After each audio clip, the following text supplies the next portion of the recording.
Welcome to the Oil and Gas Sales and Marketing Podcast, where every week your hosts Mark LaCour and Matt Bertram share proven strategies and real-world tactics to help you connect with customers and close more deals.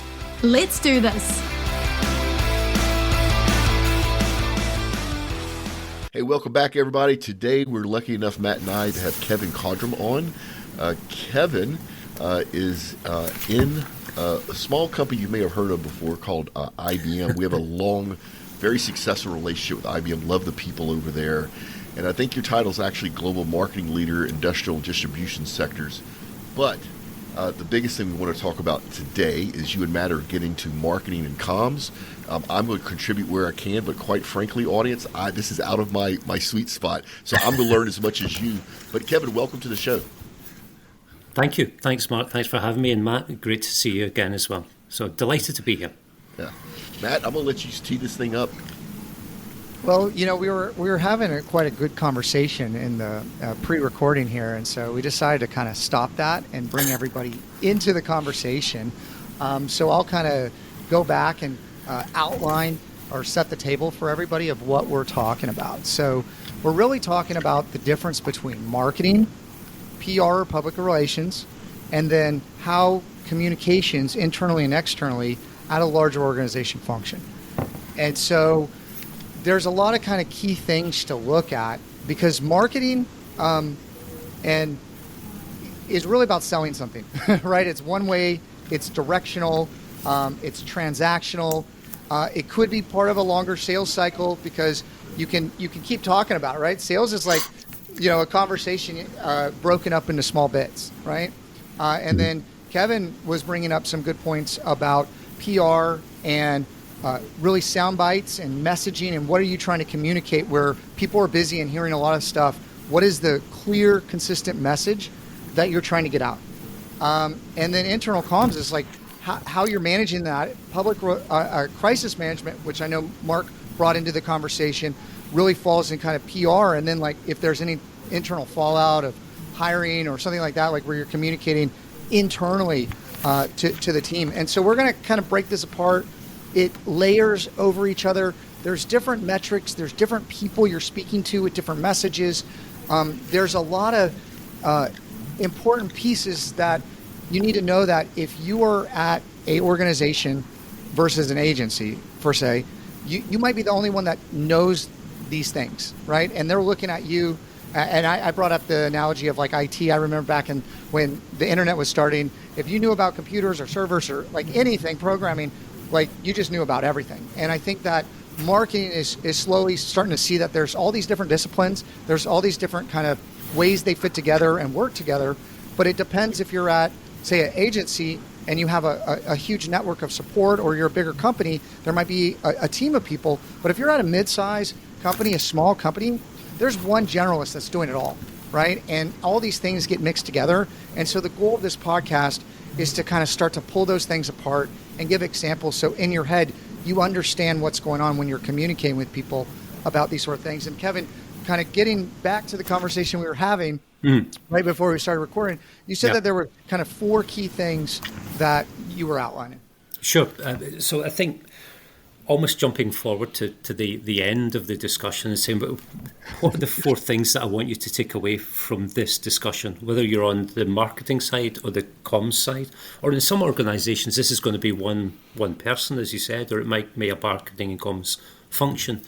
So the 4 things I would say is that, first of all, collaboration. Collaboration is critical between marketing and communications, but also between marketing communications and the rest of the organization. This is not independent organizations or silos within an organization. So collaboration is key. Second one is consistency. You can't have the external comms talking one thing with one narrative and marketing talking something different. So you've got to be in lockstep. You've got to be in sync. The third element is that preparation is everything. So you've got to think about what is the journey that you want to take your customer or the market on. You've got to be deliberate about it. You've got to plan it in advance. This isn't something that you get 3 steps along the journey and then think, what are we going to do now? You've got to plan that out. What is that journey, whether it's a physical journey, an emotional journey, a digital journey, but it's got to be clear who you're trying to get to in terms of your target audience, what they care about, why they should listen to you, what are the assets and the content that you're bringing out. And then the fourth thing would be that it's got to be client or customer centric. You may think that what you've got to offer the market is fantastic, and what you believe are the benefits and the value propositions for your offering may not be what the client or the customer sees. It may not be what they value. So you've got to be able to articulate it in what's in it for them. Okay, so 4 things: collaboration, consistency, preparation, and being customer focused. And there's our soundbite right there. No, I love it. Yeah, I think that's one of the big key differences when you're talking about marketing, right? You're pushing out a message, and it's one way. And now with the advent of social media, I think social media is becoming quite important as a two-way conversation, and you're having to understand and interact with your target audience and what are they thinking and what they're saying, and it opens up the lines of communication, and you have to be strategic. You really have to be strategic and think through, how are they going to respond? What is going to happen? What's going to happen if we do this? And then the great thing about everything digital is the analytics component, because you can start to see it in the data. And so social media is a great barometer to be able to throw stuff out, see how people are responding, look back at past data from a messaging standpoint, Yeah. And so, Mark, I want to tee you up if there's anything that popped into your head from a sales standpoint, right? Because we're talking kind of marketing, communications, and that sort of thing, but sales can be a lot better involved in the conversation because they're on the front lines and they know what's happening and what people are probably going to say, and they've probably run across these challenges, obstacles, questions, and you go straight to crisis management, and you're on the front lines, right? Something happens, your client's calling you going, what's up? What's the deal? What's going on internally? Give me the inside scoop. Right? That's where your head goes. Yeah. So from a sales point of view, the first thing I think of, I'm going to give a big shout out to Toyota for this. Toyota had a problem with a certain model, certain years of trucks that were very easy for bad guys to steal the catalytic converters. In fact, some people would say that the trucks were engineered to make it quick for somebody to take a Sawzall and slice off the catalytic converters and run with it. And I watched this happen from the outside, so I don't know anybody at Toyota. Feel free, Toyota, if you want to reach out to me. I'd love to get to know the insider story. But I watched it from the outside, and that would have been a marketing nightmare, and it actually became a PR nightmare, right? Where your brand, which is so well established in the U.S., where you're driving a lot of sales, all of a sudden has something happen to it. And Toyota's marketing team was genius. They basically took that, which was a PR nightmare, and they flipped it around to an opportunity. So what they started doing is, I saw this first on TikTok, is they started interviewing people who had their catalytic converters stolen, and not only did they replace them, no questions, no fees, but they then helped the crowd source a guard that you could bolt on, that the Toyota dealerships would bolt on to make it impossible to steal the catalytic converters. So they took something that was, in my mind, a crisis, right, that would hurt their shareholder value, that hurt their sales, and they turned it into this beautiful marketing opportunity. And they even, their leadership even came on TikTok and go, look, we messed up from the engineer point of view, but we're Toyota. You're not our customer, you're our family. We're going to take care of you. Mm-hmm. So it's amazing to watch a company take something that a lot of companies, especially in oil and gas, just would have put out a quick PR statement that was very generic. And they not only did they own it, but they owned the fact they made a mistake and they fixed it, and they used it as a way to generate sales. That was genius by them. And I would like to see our industry do more of that. Unfortunately, when you think about what the oil and gas industry does, inherently it's dangerous. Inherently, there could be negative impacts to the environment. And we work really hard as an industry to keep everybody safe. We work really hard to keep our planet clean and healthy. But like other industries, sometimes we make a mistake. And I would love to see our industry not only step in and own it, but talk about how they fix it, because we don't. Something as big as like the BP Macondo disaster. Have you heard of anything about how they recovered that, how they took control of that well, how they cleaned it up? No. All you've heard is all the damage that it was done. So I'm once again, I'm sitting out here kind of from the outside, because this PR corporate comms things is new to me, but from a sales point of view, a company can take something that's negative, and if they own it and if they're transparent and they're genuine, they can turn it into a way to help market, and not only to help market, Toyota's own fans on social media marketed this solution. It wasn't Toyota buying ads; it was their own user-generated content. Genius. Yeah. Mm-hmm. I want to tee something up for Kevin to run with this, and we can go back to the beginning. And I think it plays into what Mark said, and it's a statistic. Okay, so I don't have where I can cite it from exactly, but there was a study that was done, or a survey. I think it was more of a survey, and basically it came out that 63% of a company's value people associate with the brand. Okay, and so we're talking about reputation management, we're talking about brand building, we're talking about thought leadership, and we've done other podcasts about some of those things. Yeah. But I think what we're doing now is really defining what that means and what that looks like before it actually happens, right? Yeah. And like you're like, oh, I need to build my brand.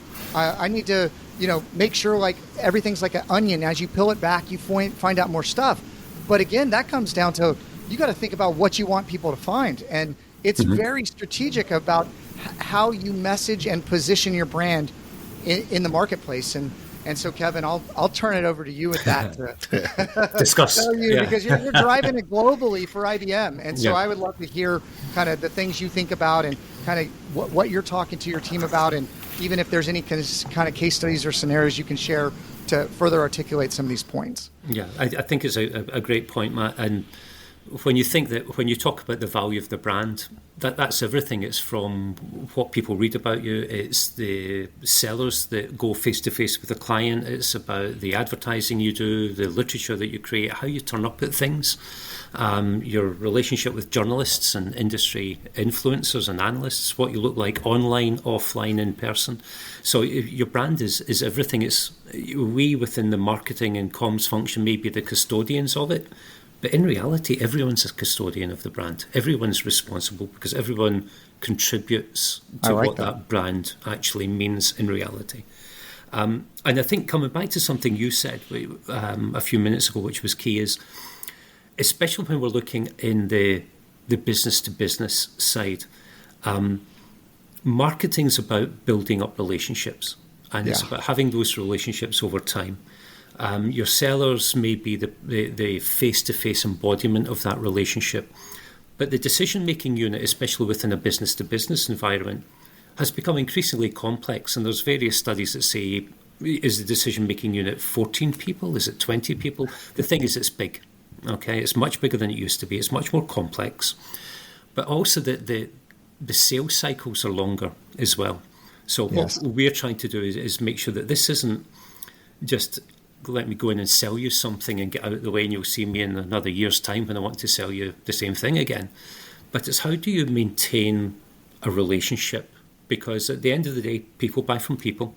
There are some transactions that you can do online, but it's about building that empathy, that trust, that customer understanding, that's empathical. So I think marketing has a critical role to play within that as well.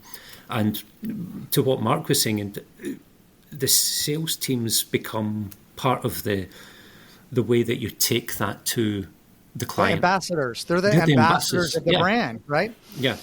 So, and that's why I was saying collaboration is critical, because you need your sales teams on side. You need them to understand what you believe are the key points and selling points. But they're also a great acid test in terms of being able to say, this is what we're thinking about. You're not just turning around to them and saying, here you go, there's the message, there's the presentation, go and take it out. It should be an iterative process. This is what we're thinking about. Does this resonate? So we're not acting in isolation. Yes, we bring different skills and different things to the table, but we've got to work together. When you then look at it from the PR side or the external comms, your key audience there becomes journalists and analysts. Yeah. And especially on the journalist side, they're looking at it from, is this news or is it not news?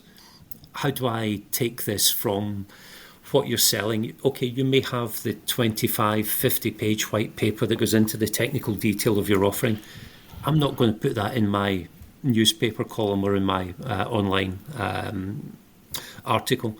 So how do I get that down to the real net? How do I distill it into something that the journalist or the analyzer? It's helping them like serve it up to them on a silver platter so that they can achieve their KPIs and their views and what they're trying to do. And they're moving quick, they're looking for something or a quote or something like that. They need a media kit to be able to pull from to build their story. And you got to be thinking like the WIFM, what's in it for them sort of thing. And if you help them and you build a relationship with them, you start being able to guide some of the things that are important to you become important to them. And they're included in it to their community, because this is a lot of one-to-many communication. And that's why I just found from the sales transition to marketing, the power of the one-to-many and taking that message and crafting it and customizing it for that individual. And now even with AI and different kind of personalization things, you can speak to somebody. That's how you can connect. Well, someone can connect with brand or B2B or B2C. It doesn't matter. Like you said, humans are humans. How do you get that message of someone searching for a problem online, going through that customer journey, finding what it is you're offering and you're giving value, and then building that relationship with them and ultimately having them contact you? And then, of course, there's other support functions and outreach and sales that are happening. But, that connection directly from the heart of the company or the brain of the company from internal comms is directing that and making sure that messaging is right and looking at all that data. And it's very, very cool to have somebody that doesn't even know about your brand, but they have a problem and they come to their own understanding that you are the right choice for them. You are the solution. And everything along the way is just helping that. Yeah. I think you touched on a great point as well, Matt, because with social media the way that it is today, before a client or a customer comes and actually starts to engage with you, they've done a lot of research. Yeah. Yes. So that it's not as though it's a completely greenfield site. They're coming knowing about you, knowing what they're looking for. And the other thing to bear in mind is, especially as you're looking at more senior roles within your customer's organization, they don't buy product. They really don't buy product. They buy a solution to a business challenge. You're singing our song, Kevin. Matt, I want to back Kevin up. This, I think, is super important. So as editor-in-chief of Oil and Gas Global Network, we are considered press. We're journalists. We have journalist credentials. We go to every conference in the world as press.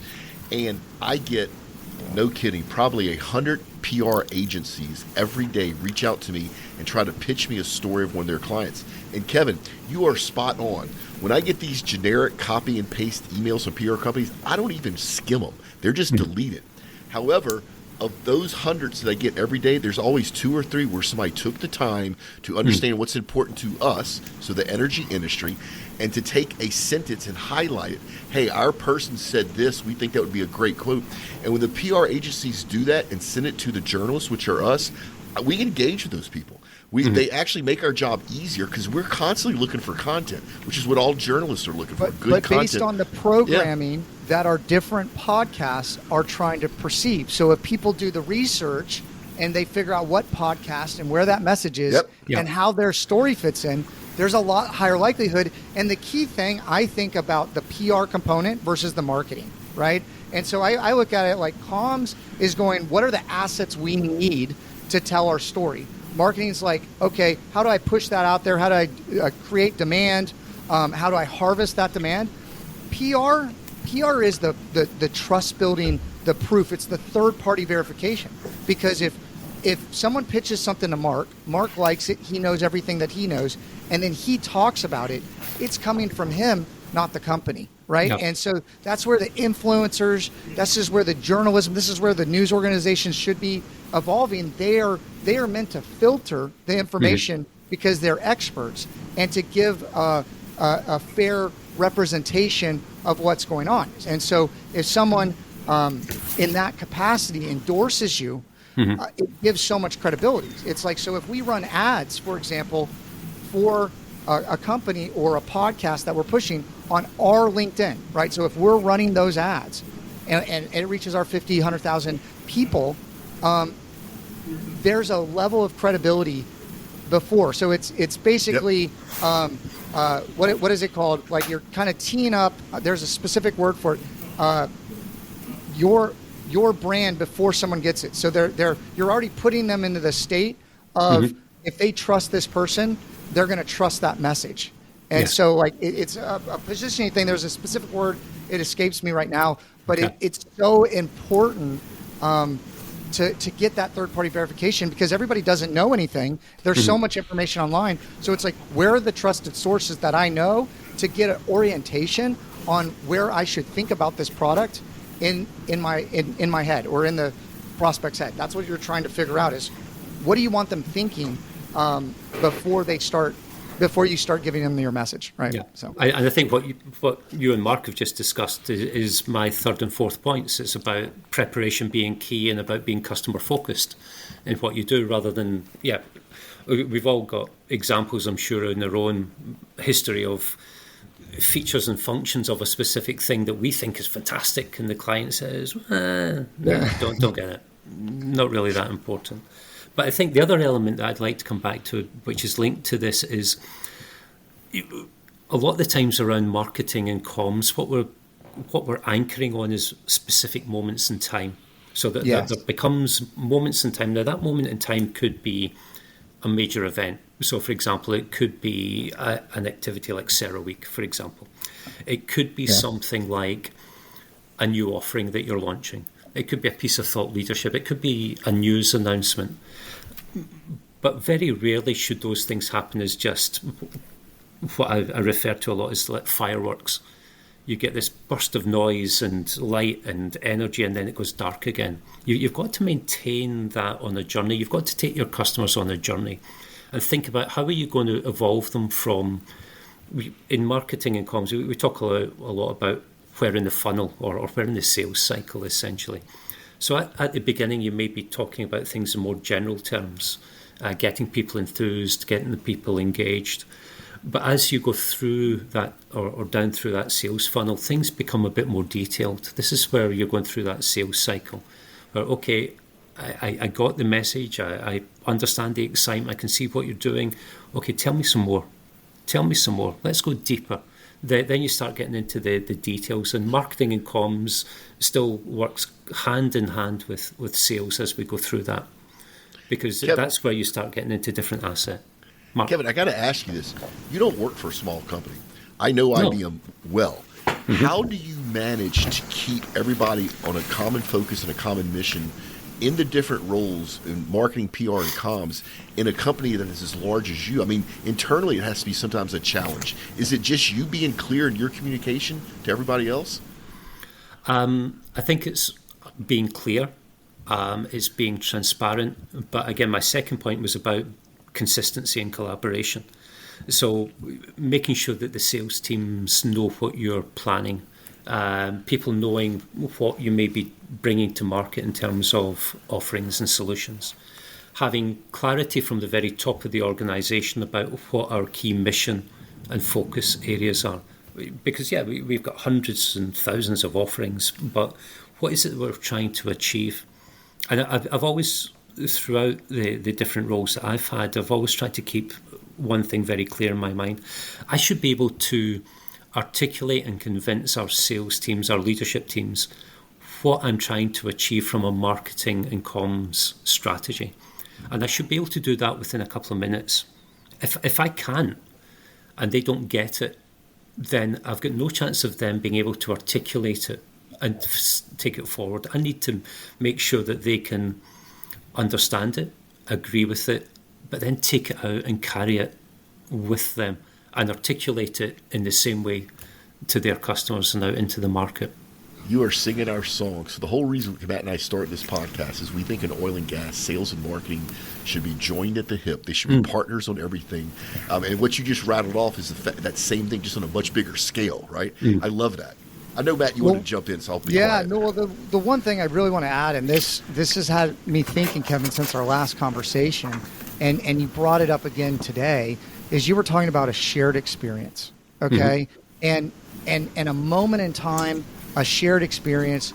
That's what you're trying to do. You're trying to take somebody on a journey or get them caught up to kind of how you view the world, and then present them how you're seeing things forward and kind of walking them down that path.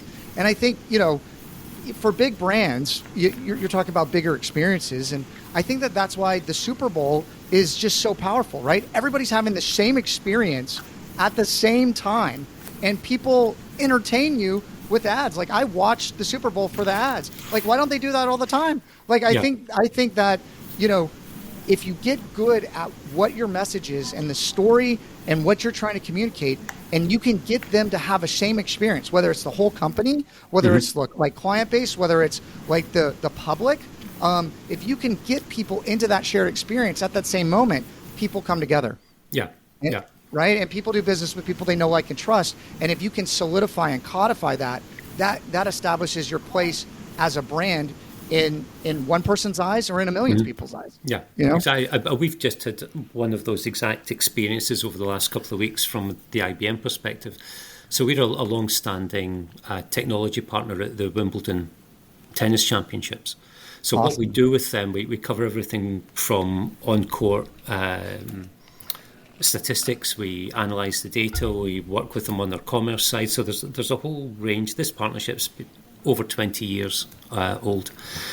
But what it allows us to do is show IBM's capabilities in action, apply to something that everyone is aware of, that they can access. And okay, in that case, it may be being able to provide a consistent experience, whether you're watching the match on centre court, watching it on TV, following it on your phone or your device through an app. The experience is consistent. But the other side, we're feeding different things to different people. So the data that we would, and the analysis we'd be able to give to the coaches and the players after their performance, and that they can access about their competitors' performance, is different from, they're getting something different from the TV channels who are taking some of the stats and then putting it in as part of the commentary that they give on the match, which is different again from the fans who are just wanting the information or watching it. So again, this is a bit like coming back to that, understanding what journey you're taking your client on within the sales and marketing and comms cycle. You're feeding different things to different audiences at different times, but there is a golden thread of consistency that goes through the whole thing, and which is that shared experience. And I'm just loving this conversation. I feel like, Mark, that this is exactly an extended conversation that we should have in our mastermind group. Okay. I want to turn that over to you to talk about that. But also we were talking about doing a panel discussion to continue this conversation. I didn't know, Kevin, if there's anything that you wanted to make sure to get out in this podcast, but I'm just loving this conversation, wanted to keep going, and would love to have you back to, Oh, we're going to have Kevin back a bunch. Like, I think we've just scratched the surface with this. And first thing, I also appreciate your time, Kevin. I know you're busy. You got a business to run, but this has just been incredible. But Matt, you're right. We're getting close to the end of time. We are absolutely going to have Kevin back on. We're going to have Kevin involved in some panels, so stay tuned for that. And then, Kevin, what Matt is mentioning, our mastermind group, is that Matt and I believe so strongly that sales and marketing should be connected at the hip that we're going to form a organization, or we're actually already doing it, where we're inviting everybody from the sales side and everybody from the marketing side in oil and gas to join this mastermind group to learn with their peers and to understand what is new and helpful out there, and at the same time creating a safe space so that you can vet your concerns, you can talk about your failures in an area where nothing's going to get out, everything's going to be safe. And we're doing this just to try to help the marketing and salespeople in our industry. So we're definitely going to make sure we include you in that as that's developing. But we do need to wind down the show. Oil and gas, our podcast link. So oil and gas, sales and marketing podcast.com is where we're going to put it up. By the time this gets published, it will be live. So if anybody's interested in it out there, because we've only been talking about it for a year, so you put a line in the sand. You approved it. I'm publishing it today. It's going to be published today. So tomorrow, if this goes out, it's going to be live. So please go check it out.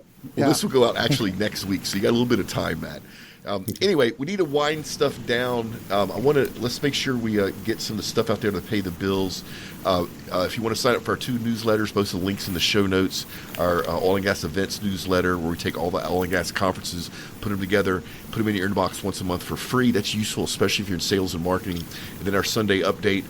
All of Matt and I's links for our social channels are also in the show notes. We just talked about our insiders group.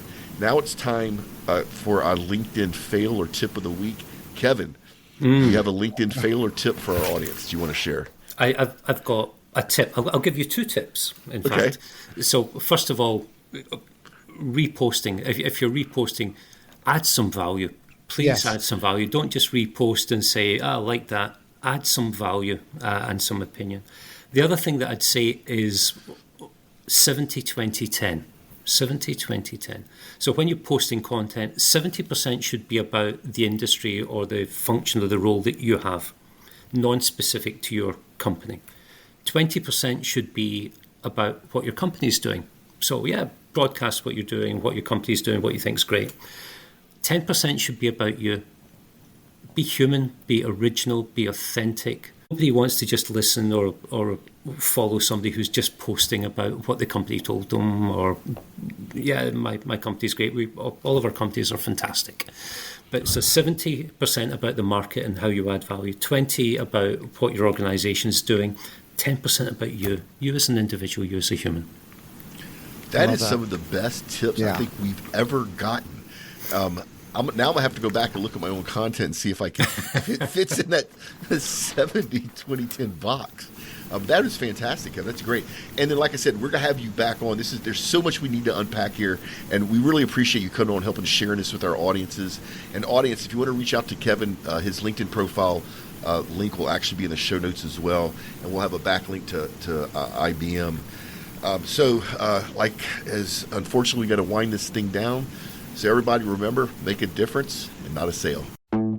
Thanks for listening to OGGN, the world's largest and most listened to podcast network for the oil and energy industry. If you like this show, leave us a review and then go to OGGN.com to learn about all our other shows. And don't forget to sign up for our weekly newsletter.